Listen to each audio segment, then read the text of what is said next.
So welcome to the November Mastermind class.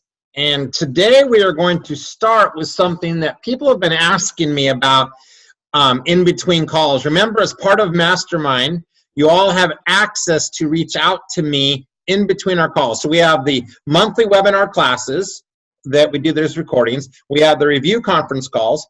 And everybody that's in the class can reach out to me. I'm going to give you my phone number again. It's 408-888-4848. You can text me at that number. You can email me at gmichaels@southwesternconsulting.com. That's GMICHELS@southwesternconsulting.com. And you can seek advice in between the sessions. So this mastermind is to help you hit the goals that you want in your business. I remember yesterday speaking to a gentleman and his girlfriend that are working on their business and didn't realize that he could have some extra calls with me because they've gotten stuck in a certain part of their business. And he said, "Oh, I thought I just had the calls, the trainings that we had." No. Let's set up a call. Let's work through these things. So I want to remind you that many people are taking advantage of these extra calls in between. And what I've been getting a lot of requests on recently is the 10 points, something we taught early on, and it's something that you want to work on every single day. And these are 10 points that I created many years ago, and they've tweaked over the years, of 10 things that I'm working on every single day in my business. And what you guys want to do is kind of have the philosophy of, some plan, well, I'm going to have a great year. And, so many things happen in a great year. Like, things change. And then people say, well, I'm going to have a great month. And well, even in a month, things change. And even in a great week, things change. And our CEO of our company, Henry Bedford, he says, Gary, and this is a compliment that he gave to me that I treasure so much. He said, Gary, of anybody I know, you are the best planner of a day of anybody I know. And I really take that at heart. And I feel like if you plan 5 great days, you have a great week. And if you plan 4 great weeks, you have a great month. And if you plan 12 great months, you have a great year. And so this is kind of what I use as my barometer. It's kind of my starting point every single day. And when I travel around the country, as many of you guys know, when I wrote my first book, I got to spend time with #1 producers and companies, and I wanted to see what are some of the similarities of these top producers. And these top producers all had similar characteristics, and these were a lot of the characteristics that I myself use. We use as our consultants in Southwestern Consulting, and I currently use as some of my 10 points that I want to do every day. And what I want you to do is to say, how many of these could I use myself? Jot these down.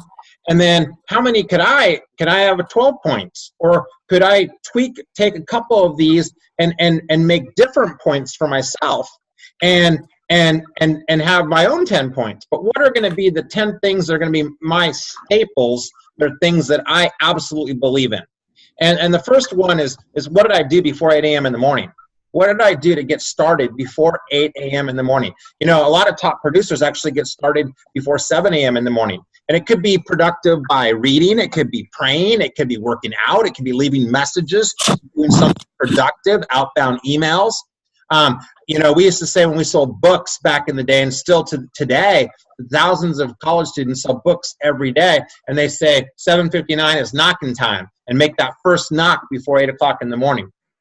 And so how many messages did you leave before 8 a.m.? What did you do productive to get the ball rolling, to get the power of Mo, shall we say?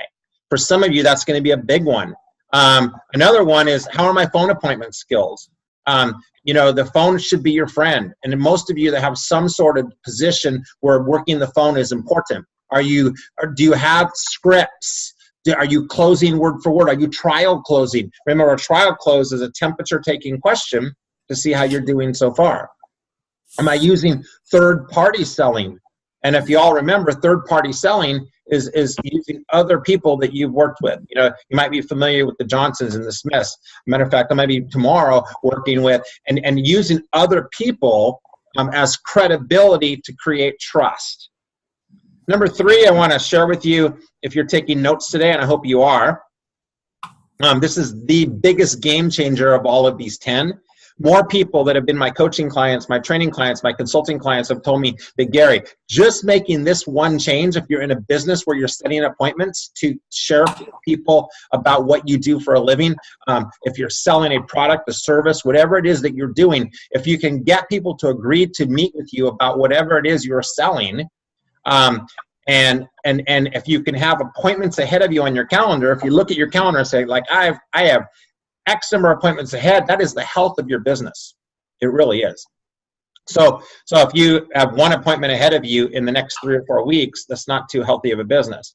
And we say if you get 10 appointments ahead, that's a magic number. Now, it depends on what business you're in, I know. And I want you to be looking at this and say, how can I make this apply to me? If you're like no appointments ahead right now, maybe you start with maybe 5 appointments ahead.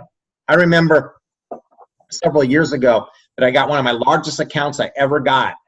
And I should have been so fired up. I should have been so excited. But I remember telling one of my rookies and about the big account I just got. And he said, you don't seem that excited. I go, well, by getting this huge account that I just got, it actually made it so I'm only 9 appointments ahead. So I got to get back to work before I put my head on the pillow tonight and get one more appointment. And then I'll be fired up because I got 10 appointments ahead. You see, you sell differently with not a lot of pressure when you know you've got people to see. And you could say, I'm going to go ahead and show you how this works, Mr. Jones. And if you like it, great. You can go ahead and set something up to work together. If you don't, that's okay too. You know, I got a few other people that I'm sharing this with also. It's not always a fit. We call that creating a buying atmosphere. So you want game changer? You want end of the year? You want 2018 to be one of your best years ever? Man, make it a game. And that's number 4 is about making it a game. How are you doing? Progress report on how much potential business set up, signed, and still needed to hit your goal every week. So like at any given time, your manager or your coach should be able to call you and say, where you at? How you doing? How many more dials do you need to make? How many more contacts do you need to do? How many more presentations do you need to do? What percentage are you out of goal? Any given time, you should know that number. Number 5 is what we call income producing activities. IPA, it's like a beer. And the only 2 income producing activities are prospecting and presenting. So I always say, not only start strong, finish strong. So what do you do at the end of the day? What did you do prospecting wise? Outbound, reaching out to people, letting people know what you do, and what kind of presentations did you do? Were you waiting for the phone to ring, or were you actually making the phone ring? Number 6 goes back to making a game of work again. People love having fun. Be funny, make money. We're going to talk about presentation skills today a little bit later, as you know. And so make work fun. Make a game out of it. You can. We actually say, how many strong are you every day in our company at Southwestern Consulting? You get a point for an appointment. You get a point for a workshop, a demonstration, and reward yourself. Make a game, and then at the end of the week, maybe make the points worth something. Number 7 is, are you spending at least 15 minutes putting positive thoughts into your head? You've all heard me say input equals output. And we talk about the 10-10 visualizations there, the 10-10 affirmations, which is 10 things you're grateful for and 10 things you want and will have. And reading those as often as possible. 10 things, I'm grateful for my significant other. I'm grateful for my children. I'm grateful for my health. I'm grateful for the opportunity to see the world. What are you grateful for? When you're grateful, it's very hard to be negative. And then 10 things I want and will have in my life. I want and will have a new car. What kind of new car do you want? I want and will have a certain amount of sales. I want and will have peace. I want and will have lower blood pressure or a different weight. What is it that you want and will have? And if you say it enough times, the actions will lead into it. So 15 minutes putting positive thoughts into your head. Is it listening to a podcast? Is it reading your affirmations? Is it reading? What are you doing to put those thoughts into your head? Now, that's only 1% of your day, by the way. So it's not that much to invest 15 minutes to input equals output. Are you spending at least 20% of your time going after large groups that can produce large results? That could be one day a week that you're spending time focusing on larger type of business and larger types of things that will get large results. It could be a certain number of hours every day that you're focusing on things that will get larger results. Number 9 is, do you have a referral-minded attitude? Are you spending time asking for referrals? Do you have a referral system in place? Do you have referral processes? Are you not only asking people that you work with, but people that say no to you? And number 10 is are you sharpening the saw? Are you not only doing this mastermind class, are you reading? Are you going back and watching these recordings? You know, you've built up, some of you, a nice library of these recordings, and you need to listen to them over and over and over again. And you got me say, well, when would that ever stop? Never. You know, I tell people an average of 30 minutes a day sharpening the saw. So if you're getting one video a month from us and you get a review call, then, you know, that's you're spending 45 minutes roughly. These videos are about 45 minutes. Some are a little bit shorter, some are a little bit less. If you listen to it once a week for that month, and 4 different times you listen to it for that month, then by the end of the month, you would really have it down. You'd probably be able to speak it darn near as well as I speak it. And that might seem boring and monotonous to you. However, if you know it that well, you're much more likely to use it properly when you have real bullets. And I really believe all of you, at least the conversations I've had with people that are in the class, want to get to a point where this becomes second nature to you. And so it's not investing too much time. I mean, if you could spend 45 minutes times 4 a month, that's 3 hours of your 160 hours to learn this stuff well. Think about the skill sets that you would gain to be better at what you do. So my homework to you on the 10 points is to go ahead and create your 10 points. Go ahead and copy mine if you want. Go ahead, and if you're watching right now, go ahead and take a picture of the screen if you want to. If you can email me again, you can text me. And if you want me to send this out to you again, if you want, I've sent it out before, and you can copy mine. But what are your 10 points that are going to be your staples every single day? Now I'm going to get into presentations. But before I do, I want to give you kind of a few basics about presentations before we really dig into it. And I want you to kind of note the presentation part of the sales cycle is a really huge component of the entire package of getting people to invest, trust, and eventually buy from you. You can have great rapport, ask great questions in the qualifying stage, and yet have a presentation that's not compelling enough to have someone make a decision to work with you. So the presentation is critical. And once you know their why, you have to show them how you're better than the competitors. You have to influence them to work with you versus someone else. You can show that you're the expert by coming across as polished and confident and come prepared. You can practice, drill, rehearse. We call that PDR. And you can do this to the point where it comes across as natural. And it's in the presentation that you exhibit this knowledge.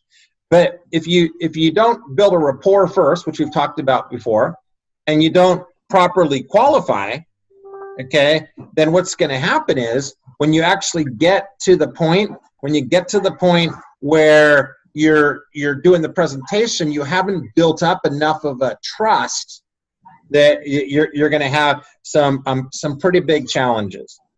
So one thing I want to kind of talk to you about that I might have shared before is what we call the 4 quadrants of vocal variety. The 4 quadrants of vocal variety.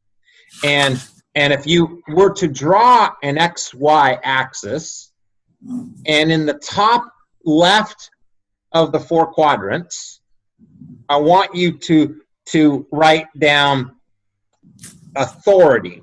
And I want you to write down slow and loud. And I want you to write down quadrant 1 is to command respect. And when you're doing a presentation, whether it's to a group of people or whether it is to one person, you need to vary your vocal variety to the point that at some times you just need to tell people what to do. I can think of an instance even yesterday where I was talking to somebody and this person was telling me, I really need this. I really need to do this. And I basically said, then you need to sign up. And I didn't mean it because I needed one more sale. I said it because they needed to hear it. If you go to the top right, quadrant 2, I want you to write down enthusiasm. And that is fast and loud. And many of you guys are enthusiastic and fun and exciting, and this is used to generate enthusiasm and momentum. And in your presentations, you need to use that quadrant. However, a lot of salespeople spend too much time there, and it can be quite overwhelming to people. Quadrant 3 is the bottom left. And quadrant 3 is what we call authenticity. And this is what we call slow and soft.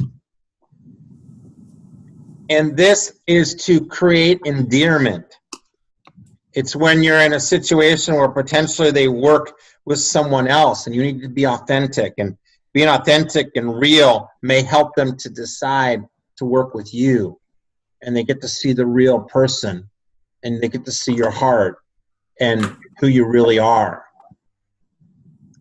And the last quadrant is the bottom right, quadrant 4, this is the fast and soft quadrant. I like to kind of call this the build anticipation quadrant. And this is the impact requires focus. You're about to share a key point that will put them over the top.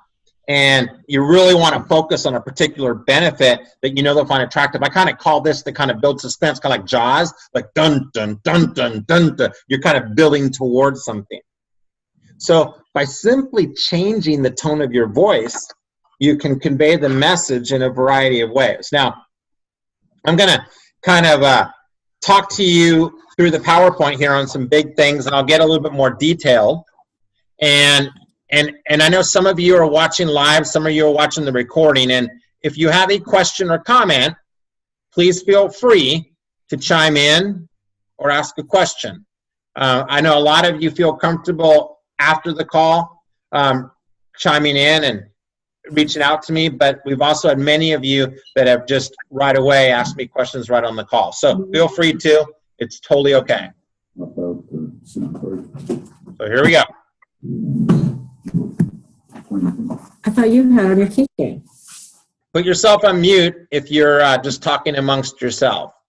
You can be the very best presenter in the world, but if you're presenting to the wrong person or presenting to needs that are not there, you've wasted your time. So you're on a fact-finding mission, gathering insight into the prospect and uncovering your prospect's attitude and opinion about your product or service. And there's 6 different questions to answer during the preparation process. The details of each may vary slightly depending on what industry you're in, but the general concepts are the same regardless of industry.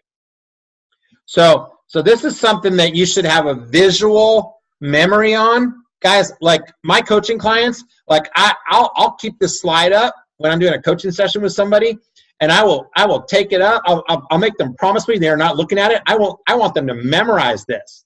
You need to know these 6 questions.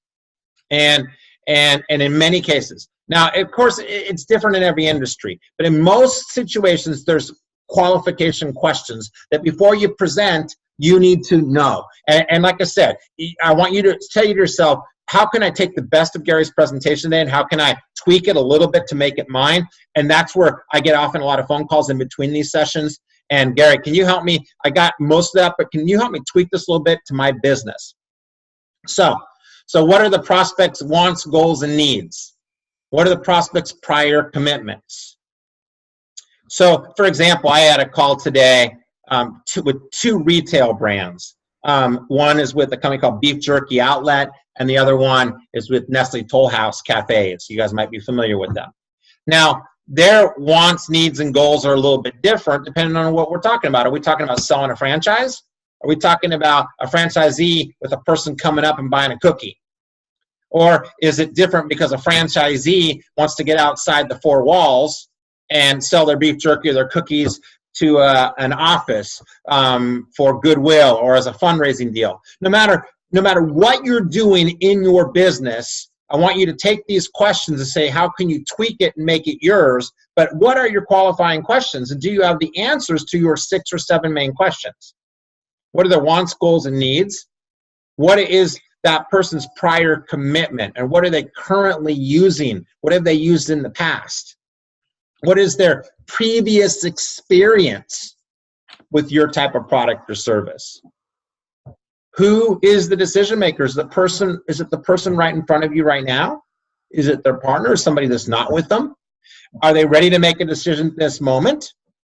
And by the way, there's a couple key ways to ask that. I assume you're the person that decides on this, or is there anybody else that's involved in the decision-making process? Or besides the two of you, would there be anybody else involved? Or and so there's lots of ways to ask that are polished. And there's the prospect of a budget to make a purchase today. So some of these questions are questions you're going to ask them, and some are questions that you need to have in your head and know the answers to so you can know how to proceed. So now I'm going to give you some pointers A to Z. So when you are presenting, once again, whether you're presenting to a person one-on-one or you're presenting to a group of people, you must open with impact. You must open with impact. They say you have 3 to 7 seconds to make a first impression. You never get a second chance to make a first impression. And you have up to 60 seconds to make a lasting impression. And if you don't, okay, you're going to lose them. Okay, so you're getting their attention, you're establishing credibility, you're establishing trust, you're enticing them to listen further. It's an absolutely huge deal. And there's so many ways to do it. So let the audience know specifically why you're there, get your audience involved in the topic right away, build expectations of what will follow, warm them up with humor, with stories, give them confidence by showing how they'll profit and enjoy from their time with you. Let them know you're excited to be with them. There's just so many things that you can do. And here they are right here. Again, if you want to memorize this stuff, take a picture of this screen right here. This is huge. Or circle it in your notebook there. These are some things you can do to start a presentation. A sincere compliment, a question, a rhetorical question, a startling statement or statistic. You know, you can look, there's so much you can find out on the internet. Were you aware that 64%, boom, is some startling fact? You know, when I talk about self-talk, when I do my Millionaire Mindset keynote, which is a big one that I do for lots of companies, it's all about self-talk. I said, were you aware that 60 to 70% of most people's self-talk is negative or survival mode? And that's how I start my keynote. And then I pause. It's like, oh, and they have to sit on that for a moment. It's a startling statement or statistic. You can do an analogy, a joke. Now, when I say joke, don't say, did you hear the one about 3 guys in the bar? That's not the kind of joke I'm talking about. A story, a visual aid, a personal experience, a quote, citing an authority. Some sort of opening beginning of every presentation is huge. Next is confidence. Being confident is a huge, huge, huge thing in a presentation. People do not want to do business with people that aren't confident. And if you remember, there's only 2 emotions. There's fear and there's confidence. And the only thing that moves a person between confidence and fear is the level, no joke, is the level of preparedness. So you want to be confident, then you're prepared. When you're closing a deal or moving the presentation along to the next step, whether it's getting a referral, setting an appointment, getting someone to make a purchase, could be even in a relationship, guys. If you're getting someone to do something you want them to do, that's a small close. It's not like you're thinking you're trying to close them. But in relationships, when you're in agreement, that's a small close. And confidence is attractive. I say confidence is attractive. You guys know this. Fear is unattractive. I talk about the sexy buffalo story all the time. And when you're prepared, you understand that you don't try to close until you've crossed over the buying line. And the buying line is when they're leaning forward, they're asking questions, when they're nodding their head, when they're looking at the product or paperwork again and things like that. Then you know that there's some sign of interest, and you ask a closing question. That's what that red zone is. You don't, if you're not confident, you'll just keep talking right through the red zone.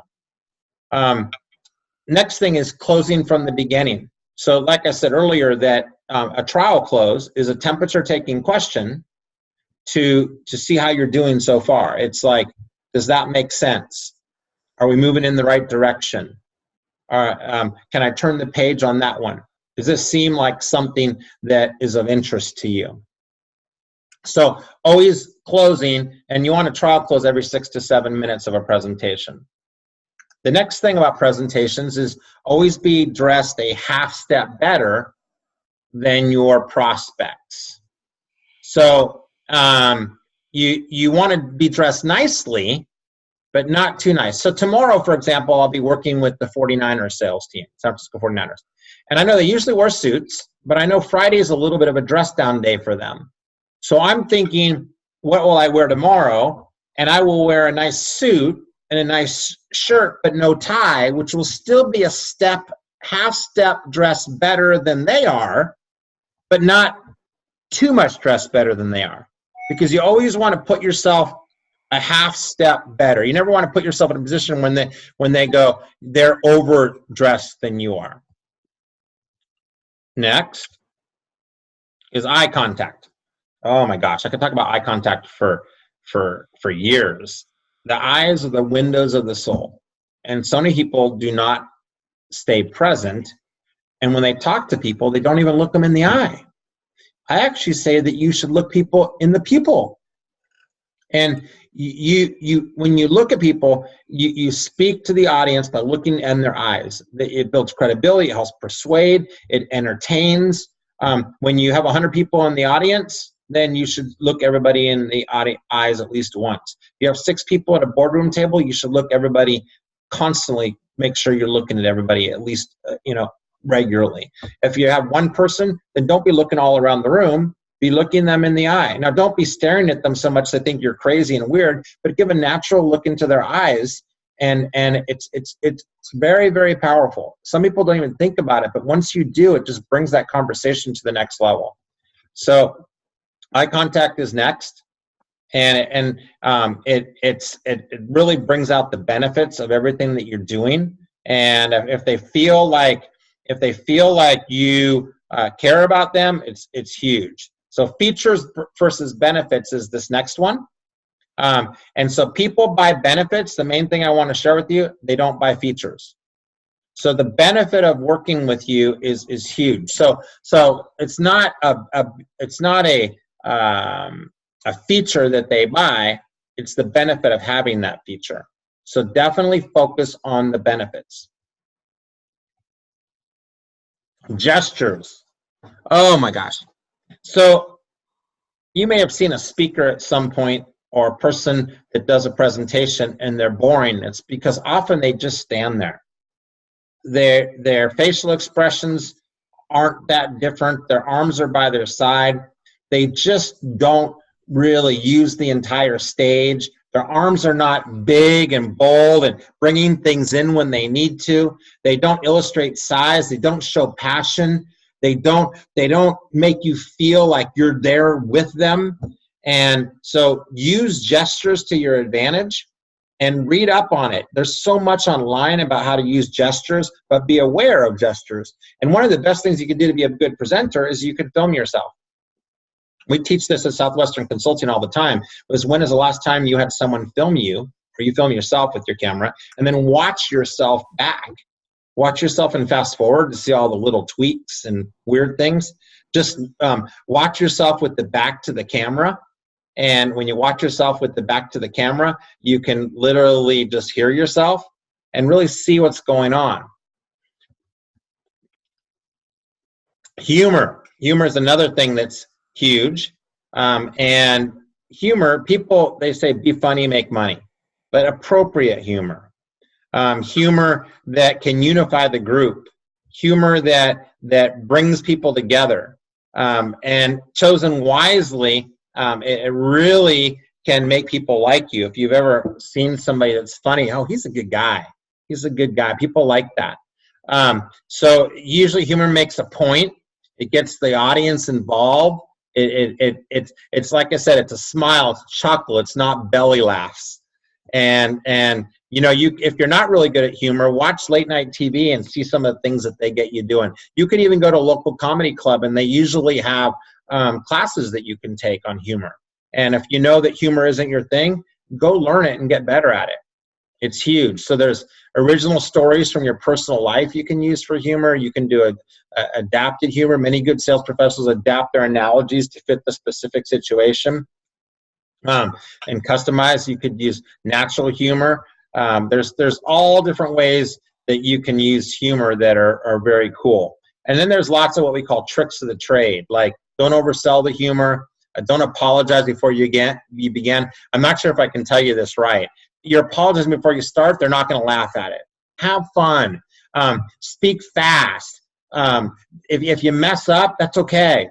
You know, if you say something and they don't laugh, they say, well, that was funny when I did it yesterday, and laugh at your own jokes. The last thing you want to do is apologize for making a mistake. So learn humor. Next is be smart. Be knowledgeable. Knowledge is confident. Confident is attractive. Audiences, whether it's one person or a group of people, get skeptical about a person, a product, or service. So when they feel like you know your stuff, they really appreciate that. They really, really do. So let's see. Listen. Okay, what do people say about listening? Well, one thing I say about listening is that you're supposed to listen twice as much as you talk.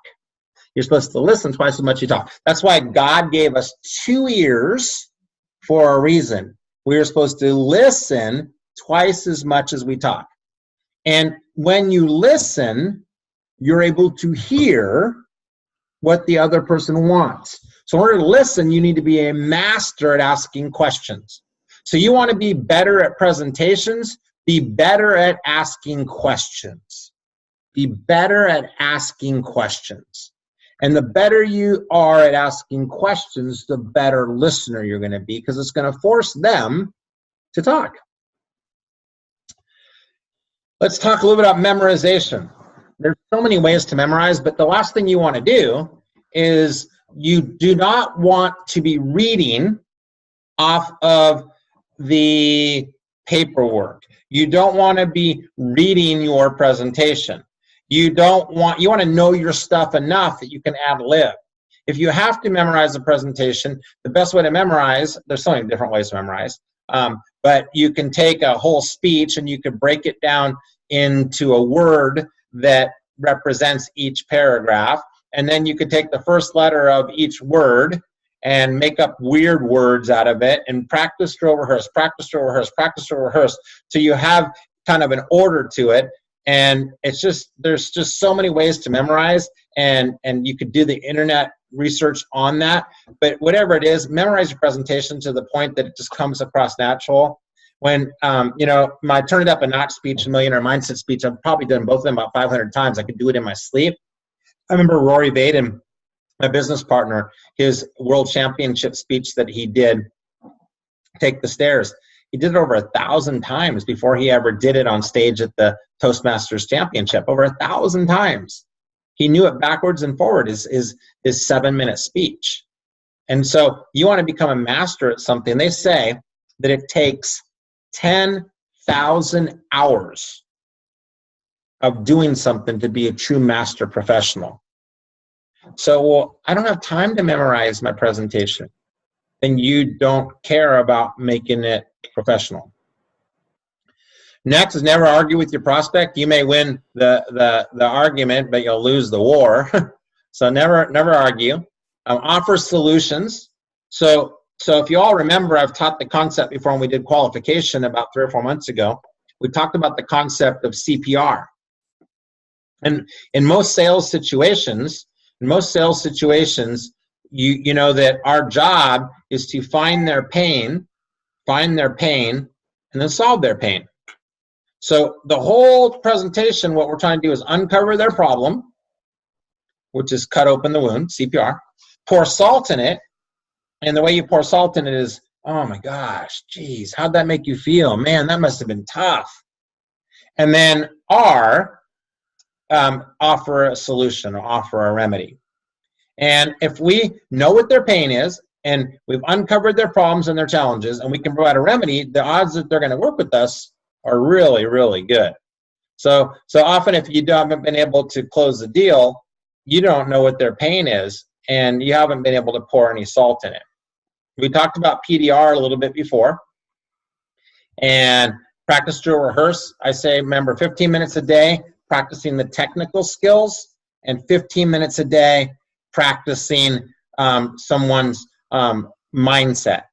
And that's 2% of every day, working on yourself so that you can be good the rest of the day. And of course, 8 hours a day you're sleeping. But 2% of your day, practice, drilling, and rehearsing so your mindset and your skill sets can be good. And I already talked to you about watching your video with the back to the room. Watch the video fast forward so you can see the little nuances, and watch your video in normal mode. Quotes are huge. When you can quote somebody else, it's absolutely huge. It builds credibility. Make sure you got good quotes. It's Zig Ziglar, for example, is one of my favorite quotes. He says, if you help enough other people get what they want, you'll get what you want. And when you say somebody else's quote, it's like for some reason people go, wow, yeah, I've heard that one before. And make sure you've got quotes and things that you use. Transitions are also real big when you're a speaker. You'll notice today that I've sped up, I've slowed down. I've talked about 10 points. I talked about presentations. I did some lead-in on presentations. I'm going off the PowerPoint. I've talked about how you can use this in your business and see how it applies to you. Then I went right back to some solid content. These are all transitions so that we're not just doing the same thing the whole time. So you must also do transitions, things like bridge words, meanwhile, furthermore, therefore, consequently, mnemonics, questions that ask people, so how do you deal with that? What runs through your mind? Transitions are a very big part of being good at presenting. An analogy, a planned pause, we call that power pauses. Power pauses are meant to be used before or after a powerful comment or statement you're going to make to capture people's attention. You can transition by walking off the stage or walking to a clipboard or flip chart and making a big point. You can do transition. If I wanted to, I could escape out of this and I could go pause share, and I could go out of that and I could just show you my screen, and I could get you guys going off of seeing my screen, and I could go back to showing you my screen, and that would be a transition just to get your mind thinking of something else. So there's so many different things that you could do to get people's minds thinking a little bit different way that you're not boring them.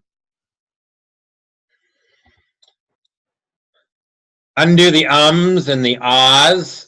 If anybody's ever been to Toastmasters before, you'll remember that they have an counter, because it's just not a good thing to do that. We talked about the voice quadrants a little early on. Words to use and not use in presentations. Words are really powerful, and they also could hurt you tremendously. In other words, never use the word sign. Instead, use okay, authorize, or approve.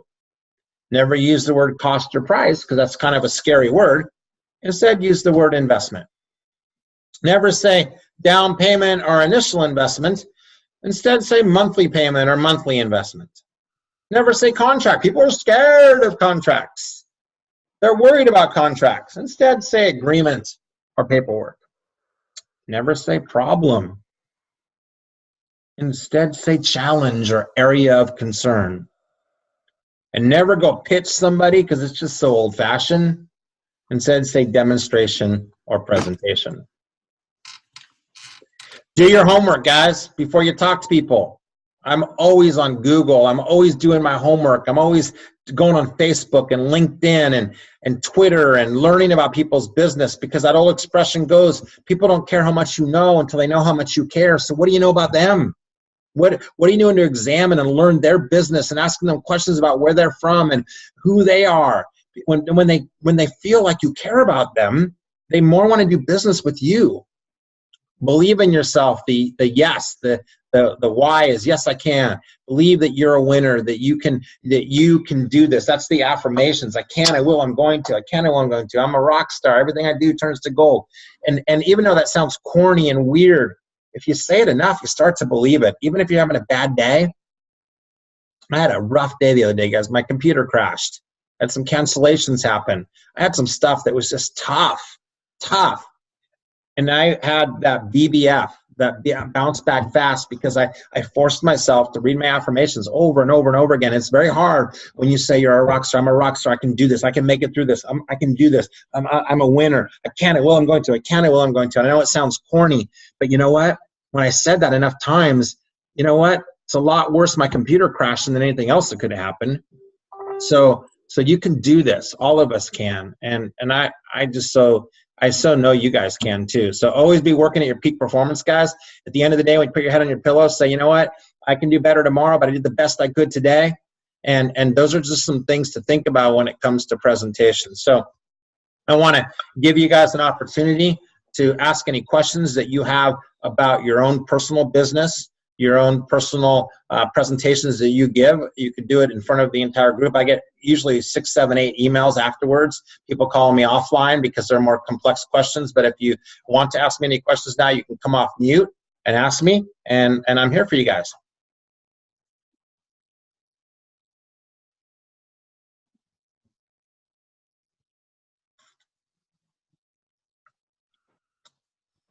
Well, then until 2 weeks from now, when you'll get the message from Janet for the review call, I will talk to you guys soon. Remember, please capitalize, guys.